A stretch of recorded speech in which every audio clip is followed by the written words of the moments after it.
Now Rav Yirmiyah is going to continue asking questions in his typical form. This is going to be more of the same, but with a little different twist. Kav Shumshumin be'arba amos. Help me out. What does Kav Shumshumin mean? Sesame. Oh, very good. A kav, same amount, a kav. However, it's instead of wheat, we're talking about sesame seeds. Those are little jiggers, right? Little guys. Oh, well. Mahu. Meaning, what's the halacha about that? All right. And Rabbi Yirmiyah goes through the thought process. Okay, let's think. Kav be'arba amos. When you add a kav in 4 amos, now that was referring to wheat kernels. Taimamai, what's the reason why that you would be mafkarit over there, that the assumption is that the owner would not come back for it? Oh, mishum delo chashivi. That's because that it's not important, it's not of value. It's not of high enough value. Well, Shumshumin, but sesame, kevan de chashivi, since that is chashuv, apparently sesame in those times was much more expensive than wheat and was not as available, I'm assuming, and therefore that's much more chashuv. Oh, well, in that case, lo mafkir lehu, then he wouldn't be mafkirit because it's much more chashuv. So even if you would assume that a kav of wheat in 4 amos, the person would be mafkir, that doesn't necessarily follow that a kav of shumshumin, a kav of sesame, he would also be mafkir, because sesame seeds are, after all, more valuable.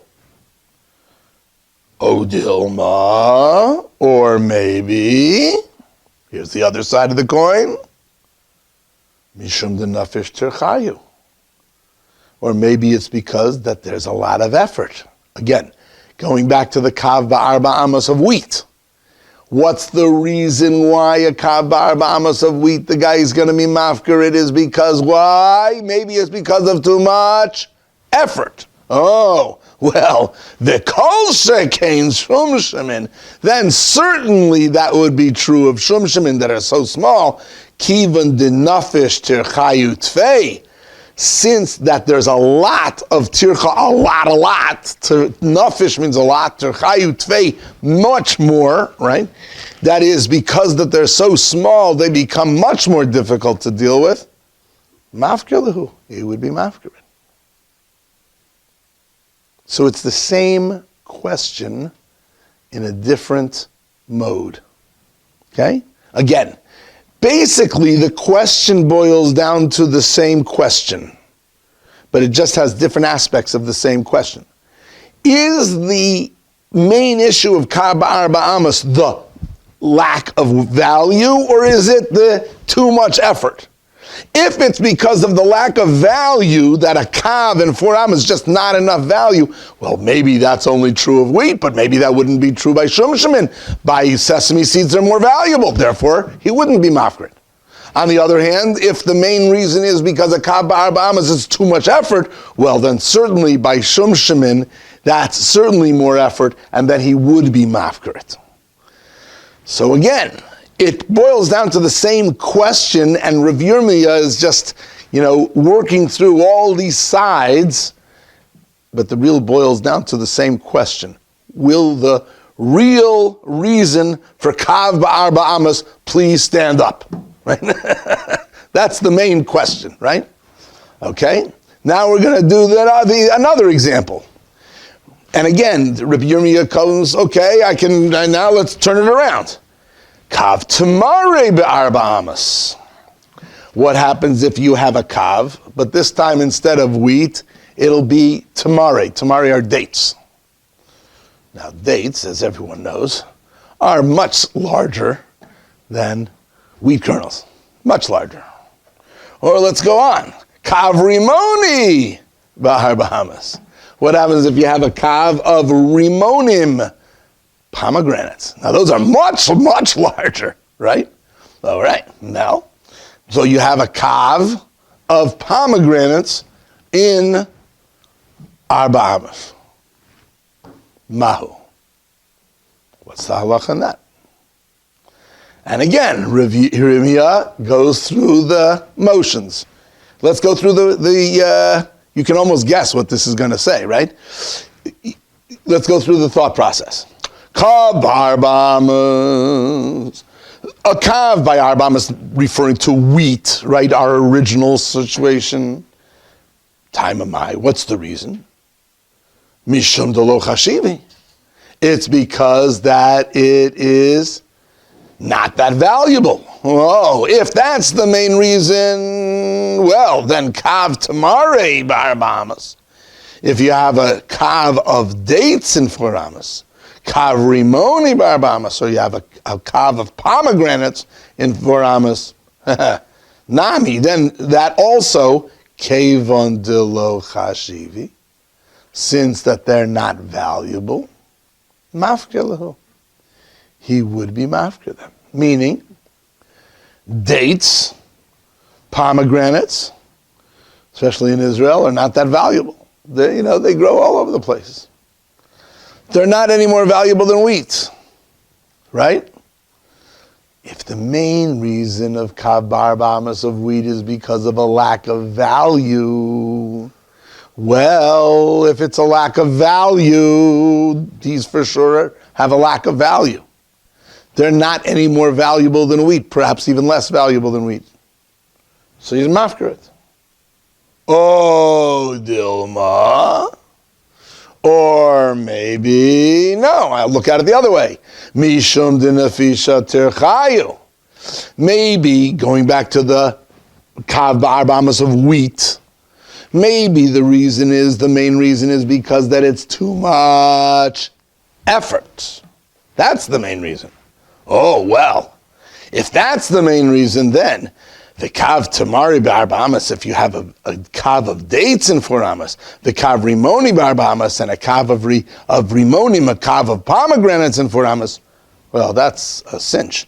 Kevan delo nafish tirchayu, since it's not that much effort, because it's real easy to pick those up, right? They're not little small seeds, they're big things already, right? Especially pomegranates. That's pretty easy to pick up. Oh, so then lo mafkilu, and then he wouldn't be mafkir. So Rav Yirmiyah again is questioning in just 4 different aspects of this same shaila, right? You thought kav b'Arba Amos was simple. No, once Rav Yirmiyah is finished with you, you realize that it's not so simple, right? Rav Yirmiyah was like the Reb Chaim Brisker of the Gemara, right?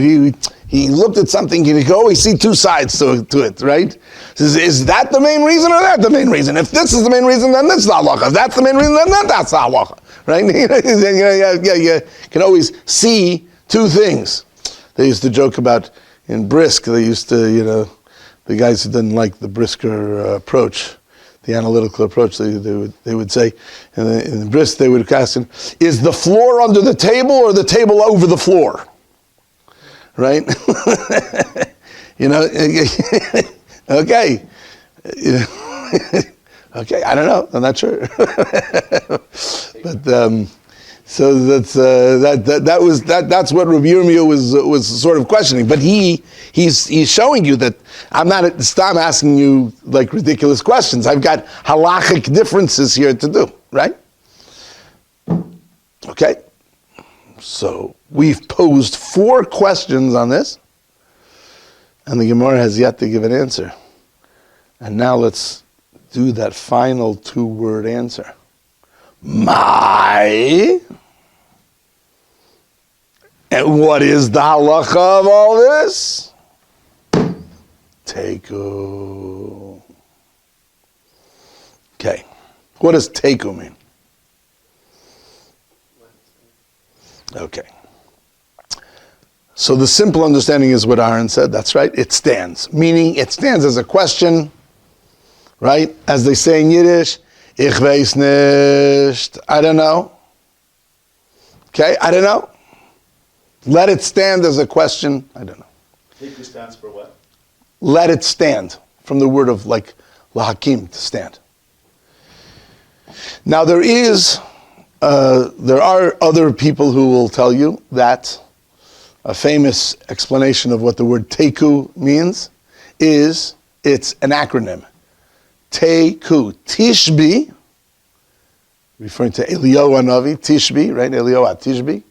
Tishbi yitaretz, Tishbi will answer kushios uvayos.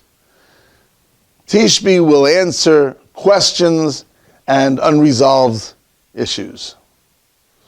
In other words, when Eliyahu comes, he'll answer all these questions, and we'll leave it for Eliyahu. So you thought you were waiting for Mashiach for that, right? Now you know that we're waiting for Mashiach for other reasons too, because there's a whole slew of shilas that Shas never ended up with a clarity and ends up with Teku, and we are eagerly waiting for Mashiach to find out the answer to those shilas. Forget about all the other reasons for Mashiach, right? They say a joke that when Reb Chaim Brisker went up to Shemayim after 120 years, he went up to Shemayim and they wanted to usher him with all sorts of honors and stuff like that. Forget the honors, guys. Okay, just forget that. Just show me to the Rambam. I want to talk. I have a few questions that I have to deal with him, right? And I just want to talk to the Rambam because I got a couple of things to pick with him. So just forget we'll talk about that later. Get me to the Rambam. Okay, so here, Mashiach is going to come and they're going to make a big deal, and the Lamdonim are going to say, "Oh, forget about Mashiach. Okay, right now I want to get my shilas answered." Okay. I read a story about a Rav that in 1967, right after the 6-Day War, everyone, not on Chevrusa, but like literally right after the war, everyone was streaming into the old city to daven at the Kosel from all different sides. And this Rav, I guess the route they took was through the Arab quarter. And big Rosh Yeshiva, he started to talk to some Arab merchants on the side. So his Talmidim were like, let's go, like what could be the issue?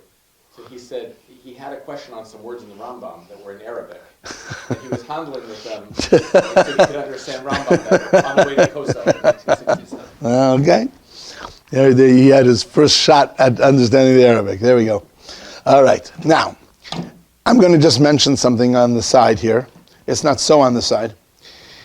Okay, so where does that put us? The Gemara had this whole nice shaila.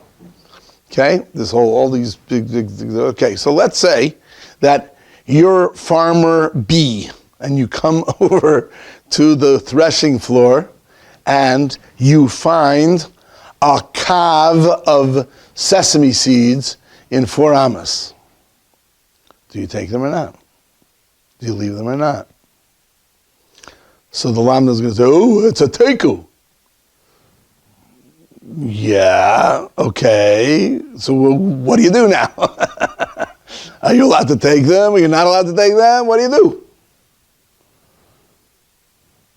If you decide you're allowed to take them, and when the guy comes back, okay. So this is a big shaila in the Rishonim. Big shaila in the Rishonim. Some Rishonim paskin. If you have a shaila to teku, the Gemara has an unresolved question. So, cholkin, split it. We have a rule that says, Momen hamutal b'safek, if you have money or property which is placed in an equal doubt, cholkin, you split it. It's 50-50. And therefore, the farmer B has a right to take half of it. Sounds odd, but yes, that's the way some Rishonim paskin. Because it's a doubt. When there's no one who has a real chazaka on it, there's no one who really has any chazaka on it, it's just sitting out here on the threshing floor, right? Okay, if there's no chazak on it, nobody is particularly ownership, so split it. So farmer B can take half of it. And if farmer A wants, he can come back and take half of it. That's how some paskin. Others paskin, nope, I don't buy that. Why not? It says, it's true that no one is mughzak, no one has it in his possession presently, that's true. It's sitting on the threshing floor. But there's something called a chezkas marakama. Chezkas marakama means it has a chazaka from its original owner. Marakama. Mara means owner. Kama means first, like in Bava Kama. Chezkas marakama means, oh, it's true. I don't know whether it's not in anybody's possession right now. That's true.